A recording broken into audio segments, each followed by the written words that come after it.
হবে। আমি বরিশালে যেখানে অবস্থান করছিলাম ওই এলাকায় ইমামতি করা অবস্থায় আমি বলেছিলাম, এলাকায় কোনো বিয়ে, কোনো খতনা, কোনো অনুষ্ঠান, কোনো ইত্যাদিতে যদি কোথাও গান বাজে আমি তো যাবই না, আর আমি ইমামতি করা অবস্থায় এখানে যদি কেউ মারা যায় আমি অন্তত তাদের জানাজা পড়াবো না।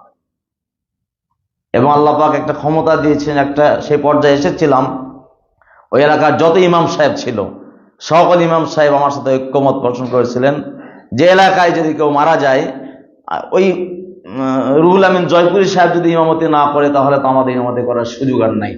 সুতরাং সকল ইমামরা যখন আমরা এক হয়েছিলাম এবং কমিটির দায়িত্বশীল খুব ভালো ছিলেন, আর ওখানে উর্বর জায়গা ছিল। আল্লাহর ওলি বর্তমান কারামত আলী জনপুর রহমতুল্লাহের বংশধর কয়েকদিন আগে ইন্তেকাল করেছেন হাসনাইন আহমদ সিদ্দিকী জনপুরি আল কুরাইশি রহমতুল্লাহ আলাই কয়েকদিন আগে ইন্তেকাল করেছেন। 107 বছর বয়সে তিনি ইন্তেকাল করলেন।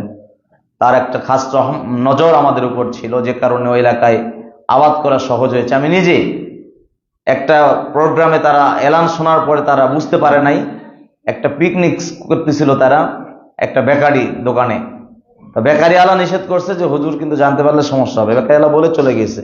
তো ছেলে পেলে তো বুঝে নাই, কর্মচারীরা ইচ্ছা মতো বক্স বাজাচ্ছিল। ওরা মনে করছে হুজুর তো নাই, মাহফিলে চলে গিয়েছে। তো মাহফিল থেকে আসার টাইমে বাজনার শব্দ শুনতে পাইলাম। পরে আমি হোন্ডা থেকে নামলাম, নামার পরে এলাকার কিছু ছেলে পেলে, একা গেলে তো ছেলে পেলে তো বোঝেন কখন কি অবস্থা, তো এই জন্য মোটামুটি এলাকার কিছু ইয়াং ছেলেদেরকে নিয়ে গেলাম। যাওয়ার পরে ওদেরকে প্রথমে ডাক দিলাম, এমন তো এদিক সেদিক দৌড়াদৌড়ি।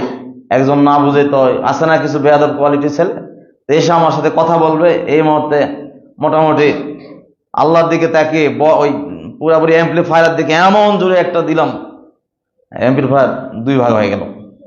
এরপরে বক্সে একটা দিলাম আচ্ছা মতো, বক্সের পর্দা গেল ফেটে। এরপরে কে কোন দিকে দৌড় দিল আর কোনো দিন। ওই পর থেকে যে 4-5 বছর এলাকা ছিলাম আল্লাহর রহমতে, 4-5 বছর, আর একটা বক্স অ্যাম্পলিফায়ার কোনো খতনা বিবাহ এই শিয়া বিজাবিতে কোনোদিন আর কোনো বক্স বাজে নাই।